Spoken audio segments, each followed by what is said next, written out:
esto de la política, por ser más preciso, en el servicio a los demás, la satisfacción plena yo creo que no puede existir nunca, no debe de existir nunca. Hay cosas que nos quedan por hacer. Por referirme a algo que creo que tiene mucha entidad, nadie que esté en una gestión en Ceuta, en una gestión pública en Ceuta, puede sentirse satisfecho si termina un año con las cifras de paro que nosotros tenemos, ¿no? La cantidad de personas que hay que están buscando un puesto de trabajo, especialmente jóvenes, y no lo encuentran. Por tanto, la satisfacción es difícil. Pero también es verdad que uno tiene que hacer el balance analizando las realizaciones, el esfuerzo y las limitaciones. Y si todo eso lo conjugamos, pues yo creo que el balance es razonablemente positivo. El ritmo inversor empieza a tomar pulso, pues ya tenemos obras importantes en curso y hay un panorama esperanzador de cara a las inversiones del próximo ejercicio. Que el Gobierno de la Nación ha resuelto y ha despejado la incógnita de la situación de provisionalidad que tenía a lo largo del año, y nada más a empezar, pues ya ha subrayado que Ceuta es una de las prioridades para esta legislatura. Que los servicios también tenemos planes para que mejoren sustancialmente, con nuevos niveles de dotaciones y de equipamiento. Por tanto, yo creo que sin lanzar las campanas al vuelo, sin poder decir que somos los mejores del mundo, yo creo que sí podemos sentirnos satisfechos razonablemente del trabajo realizado, ilusionados y esperanzados. Eso sí, reconociendo que la sociedad ceutí tiene en el paro uno su principal problema.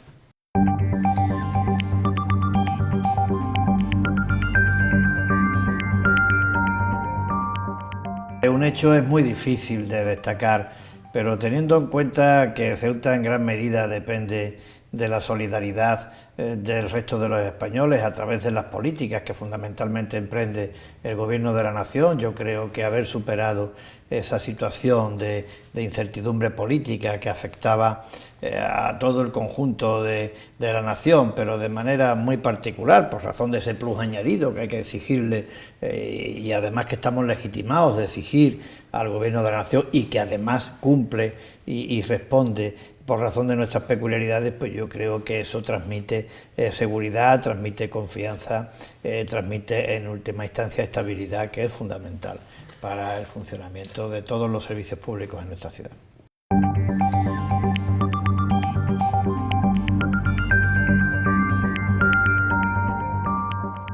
Se han quedado algunos pendientes, pero espero que en el 16 volvamos a repetir, vamos a insistir en la apuesta. Parte de ellos están recogidos en ese ámbito que yo le decía de la reactivación del pulso inversor de la ciudad, pero aun cuando esto parezca una cantinela, yo espero que en el 2016, en el 2017, ese incremento notable de la oferta en infraestructuras educativas, que creo que es una clave fundamental para nuestra ciudad, vaya a tener una concreción. Nosotros ahí la labor que nos toca es la de poner el suelo y facilitar las cosas. Me consta que existe la intención por parte del Ministerio de Educación.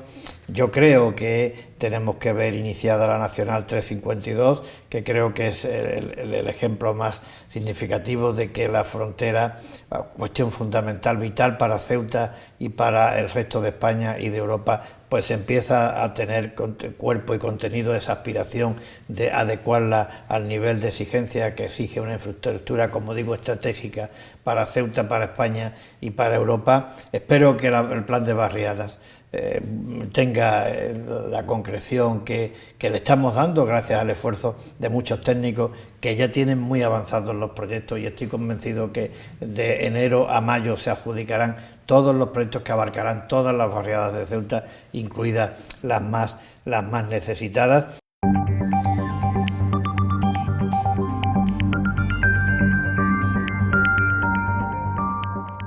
Esto exige un análisis sopesado, un análisis sereno. No significa confundir esto con la pasividad, que no es nada recomendable. De hecho, no existe tal pasividad. Me consta que para el Gobierno de la Nación este es un asunto de la máxima prioridad, y el Gobierno de la ciudad, en la medida de sus posibilidades, también, tanto desde el punto de vista de lo que puede hacer como desde el punto de vista de lo que puede pedir, solicitar, tratar de influir, cosa que hacemos de una manera reiterada. Pero me consta que para la delegación de gobierno este es un asunto fundamental, y lo es también para el Gobierno de la Nación. De hecho, antes hablábamos de la Nacional 352, bueno, las obras ya en su primer tramo están adjudicadas y yo espero que continúen esas obras. También espero que se defina el proyecto de remodelación integral de la frontera en cuanto a sus instalaciones, que se implante la frontera inteligente, que se doten de los medios personales necesarios para que el paso de fronterizo, sin perjuicio de la seguridad, sea suficientemente ágil. Y también, y es misión que está asumiendo de una manera directa el Gobierno de la Nación, pues también que se lleven a cabo las relaciones de contacto permanente con las autoridades del país vecino, para que todos colaboremos en que eso sea fluido. La ciudad, por su parte, también va a llevar a cabo actuaciones en el ámbito de la policía local, en el ámbito de los servicios medioambientales, en el ámbito tributario, para que esta sea, pues eso, una infraestructura estratégica que cuente con los medios adecuados para cumplir con esa función tan importante desde el punto de vista de la seguridad, de la contención de la inmigración, de la acogida, e insisto, de las buenas relaciones con Marruecos, y también para Ceuta una oportunidad desde el punto de vista del desarrollo económico y la creación de empleo. Frontera, asunto vital; empleo, asunto vital.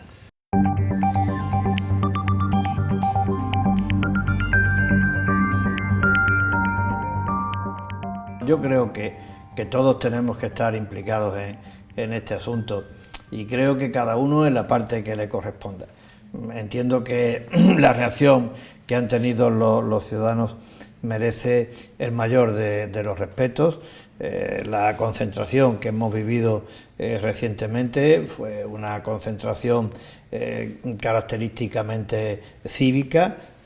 Yo, por lo que he visto, oído y leído, no percibí que la manifestación fuera en contra de nadie, que se criticara directamente a nadie, que se manifestaba el deseo de una ciudad más segura y más tranquila.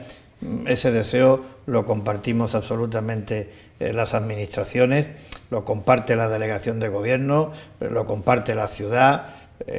Yo no conozco a ninguna persona más ocupada e implicada en el tema de la seguridad que al delegado del gobierno. Es una persona de Ceuta, quiere a su tierra, está preparado, está formado y le dedica las 24 horas del día, y creo que no exagero a este asunto. También hay que reconocer el magnífico trabajo que hacen nuestros policías, pero también hay que reconocer, porque es un hecho cierto, que hay una preocupación en la ciudadanía y que nosotros tenemos que ser sensibles a esa preocupación. Y lo vamos a hacer. Ya estamos trabajando, no lo hemos dejado de hacer nunca, pero ahora sí se quiere con más intensidad.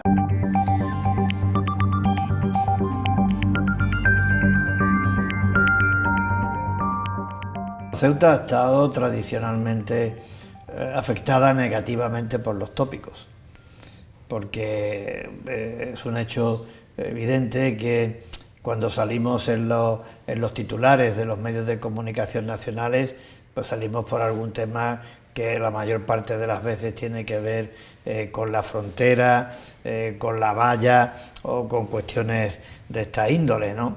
El mapa también nos sitúa en África, donde estamos y nos sentimos orgullosos. Nuestra patrona es la Virgen de África, pero Ceuta, y esto no es ninguna frase hecha, Ceuta es esencialmente España, y Ceuta es esencialmente, por ser España, Europa. Quiero decir con esto que ese tópico, que es verdad que nos afecta y contra el que luchamos los ceutíes, cada uno a nivel de sus posibilidades, también muchas veces se convierte en satisfacción cuando la gente viene a Ceuta y comprueba que el tópico no hace justicia a la verdadera realidad de una ciudad que es extraordinariamente atractiva. es atractiva por la naturaleza, por su clima, por su paisaje, y es fundamentalmente atractiva por ser un lugar de encuentro único en el mundo, y no quiero exagerar el término, y es extraordinariamente atractiva por la cordialidad, la amabilidad y el carácter de su gente. Eso también nos produce satisfacción, y creo que es habitual decir, oye, yo no me esperaba encontrar esto como es. Eso es lo común. Entonces eso yo creo que nos llena de satisfacción. Y también poquito a poco, paso a paso, pues también vamos consiguiendo que en las instancias públicas, en los foros de opinión, cada vez se valore más el esfuerzo que los ceutíes hacen para contribuir a la defensa y al engrandecimiento de España en un sitio muy complejo, en donde el nivel de exigencia es muy alto. Esto alguien lo puede tomar como una exageración. Yo creo sinceramente que con nuestras dificultades, con nuestros problemas, yo creo que Ceuta, desde el punto de vista de la cotidianidad, es un monumento vivo al patrimonio de la humanidad en sus valores más esenciales.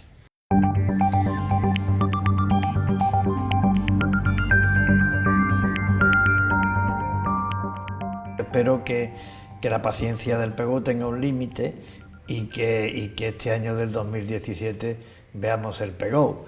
Es verdad que el PEGO no ha significado una paralización de la labor inversora en Ceuta o del ejercicio de la inversión, porque también es verdad que en los últimos años Ceuta ha sufrido o ha tenido, porque el sufrimiento, o ha experimentado una transformación notable desde el punto de vista de su trama urbana. Pero también es verdad que tenemos un PEGO del año 92 y que por tanto ha quedado, si se me permite el término, obsoleto desde el punto de vista de las prestaciones que puede esperarse de un instrumento de planeamiento tan importante como este. Yo espero que este año se apruebe el PEGO y que eso se convierta en un elemento dinamizador de la inversión.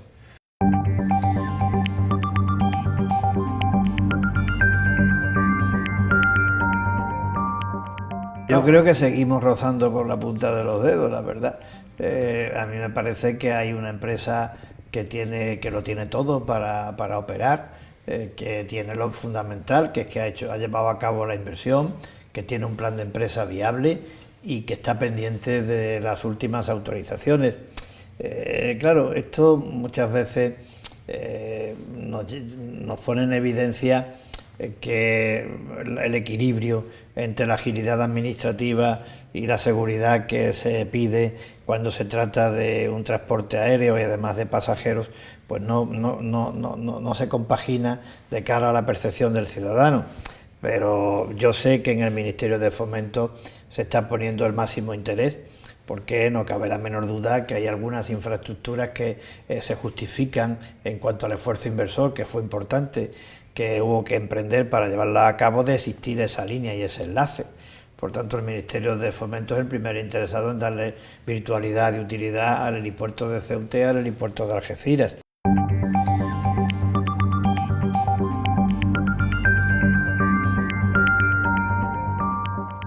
También tenemos un planteamiento hecho. Ahora vamos a buscar la asistencia de una empresa de acreditada solvencia, porque claro, lo que nosotros pretendemos es establecer excepciones a algo que constituye un principio básico del ordenamiento de la Unión Europea, que no es otro que el sector público, cuanto menos intervenga en el mercado, mejor. ¿Qué pasa? Que nosotros estamos tratando de demostrar que el sector público de hecho el Estado tiene un contrato de servicio público, que las administraciones públicas tienen que intervenir precisamente porque consideramos que no se produce una situación de competencia perfecta, y creemos que no se produce esa situación porque hay una parte de la demanda que está cautiva, no tiene otro medio que elegir que este, y que no hay otro medio alternativo. Por tanto, creemos que esa imperfección teórica de la competencia es la que justifica la intervención, pero eso lo tenemos que demostrar, y lo tenemos que demostrar con la consistencia y solvencia suficiente para convencer a las instancias competentes, que no solamente son el Ministerio de Fomento Nacional, sino que también es la Comisión Europea, también son los servicios de la competencia. Queremos ir asistidos de alguien con mucho conocimiento en la materia, y es lo que estamos haciendo ahora.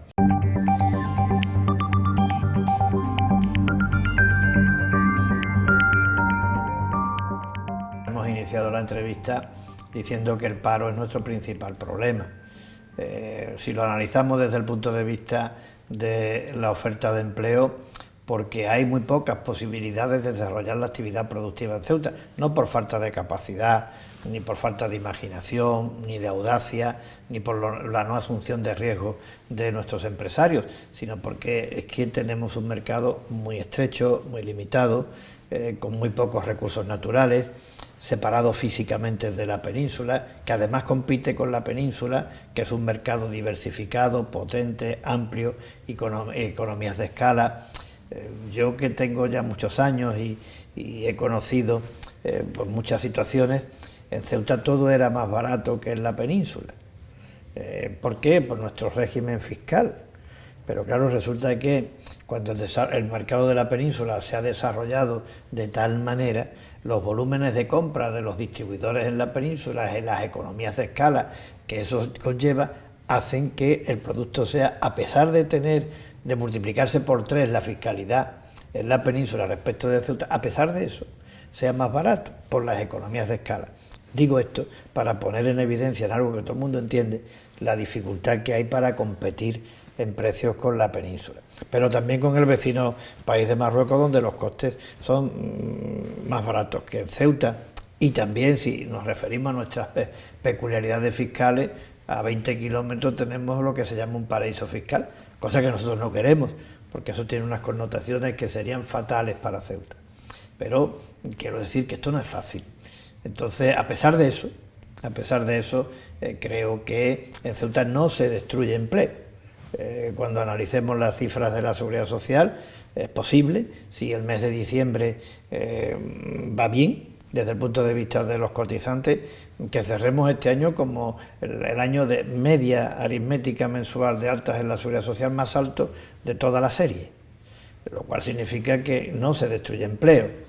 Ahora, es verdad que no somos capaces de dar satisfacción a los muchos demandantes que hay de empleo.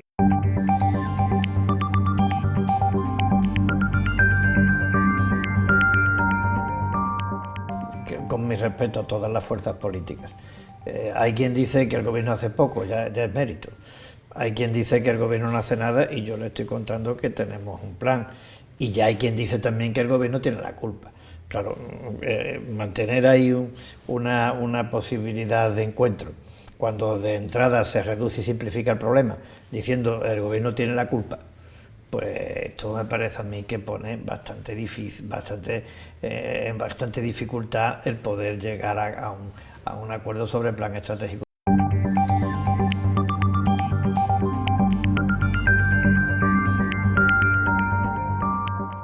En la anterior legislatura teníamos una cuestión fundamental como país, como nación, que era evitar que en España se produjera el rescate.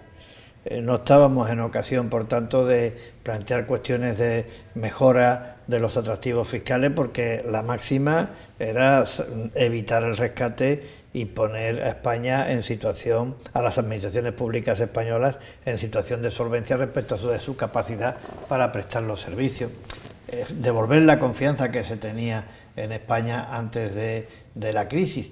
Eso se ha conseguido, y por tanto el ministro, sin haber marcado ninguna línea orientativa, lo que nos ha dicho: oye, podemos abrir el análisis, la evaluación, el chequeo de nuestro régimen económico fiscal especial, de manera consensuada con Melilla, con el Gobierno de la Nación, con otras formaciones políticas, con todas las formaciones políticas, con los agentes económicos y sociales, y a ver en qué podemos avanzar.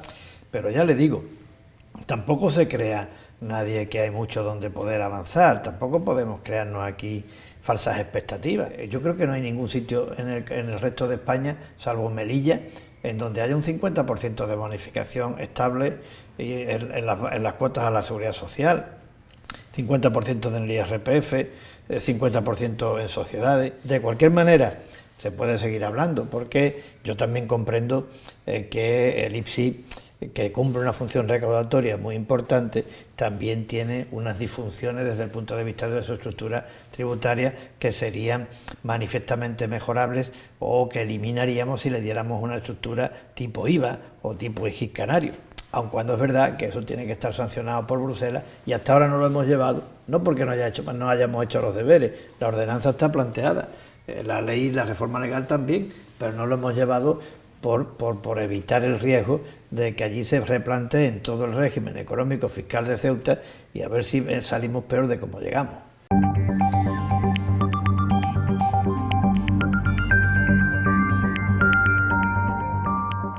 Empleamos poco esfuerzo en divulgar las ventajas fiscales, porque es verdad, yo le decía antes que tenemos difícil competir con un paraíso fiscal, pero bueno, también es verdad que a pesar de que tenemos difícil eso, tenemos la ventaja de que nuestro régimen económico y fiscal está homologado, armonizado con el régimen fiscal del resto de España y con el régimen fiscal del resto de Europa, y eso es una ventaja que no tiene, por ejemplo, Gibraltar.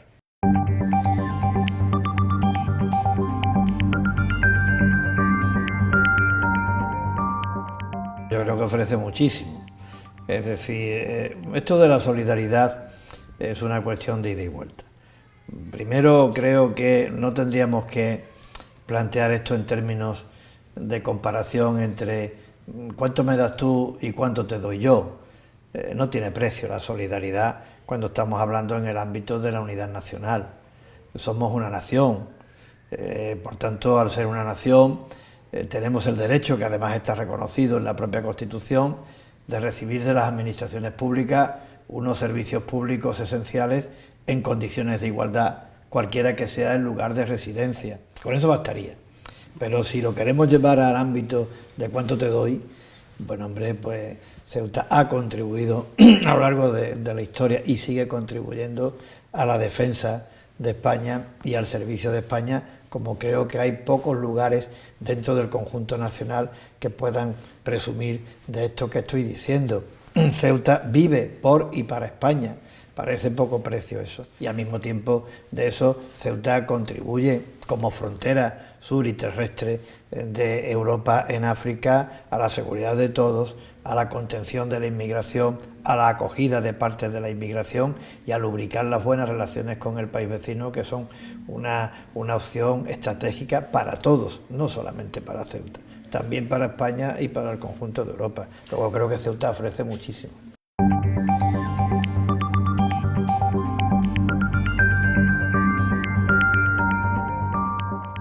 Por una parte, que las expectativas que tenemos o que hemos abierto en el nuevo curso político que ha empezado el Gobierno de la Nación puedan cumplirse. Estoy convencido que no faltará voluntad para ello y por tanto que el próximo curso signifique un paso más en el objetivo de mejorar la calidad de los servicios públicos en nuestra ciudad.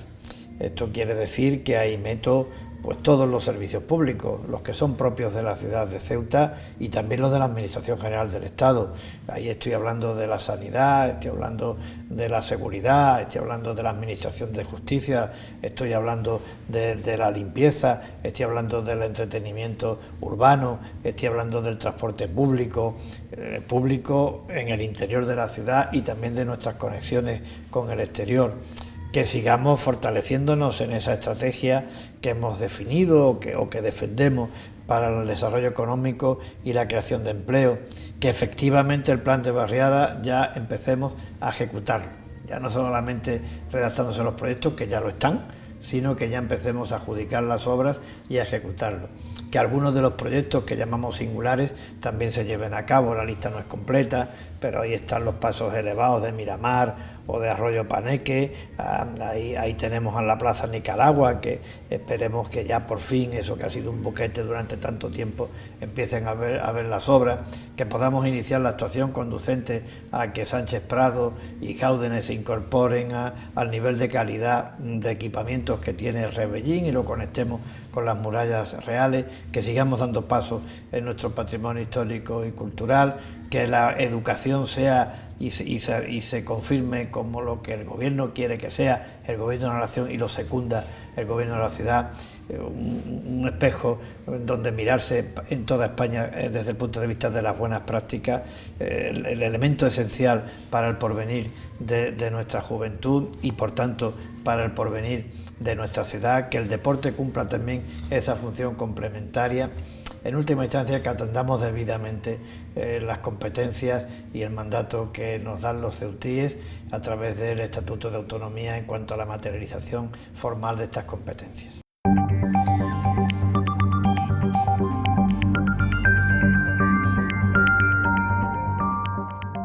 La vida en general yo creo que se puede afrontar de dos maneras, con una actitud pesimista o con una actitud optimista.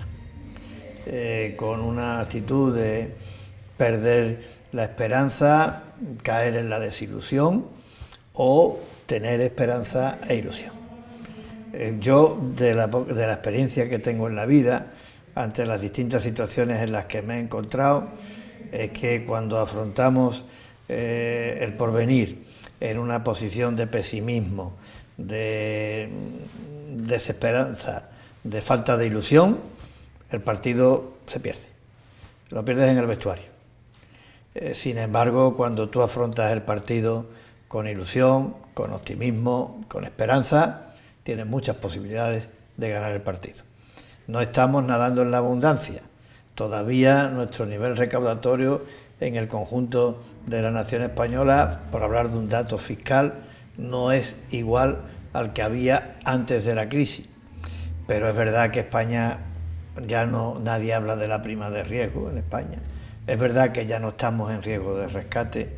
Es verdad que hemos conseguido mantener la sostenibilidad de los servicios públicos fundamentales. Tenemos mucho de lo que presumir en el mundo. Somos el país al que más gente visita en el conjunto de Europa, por hablar de España. Hablando de Ceuta, tenemos muy buena gente en Ceuta. Cada vez se nos reconoce más lo que hacemos fuera. Tenemos argumentos muy sólidos. Y yo creo que tenemos la necesidad de afrontar el futuro, y el futuro más inmediato es el año que viene, con ilusión, con esperanza y con optimismo.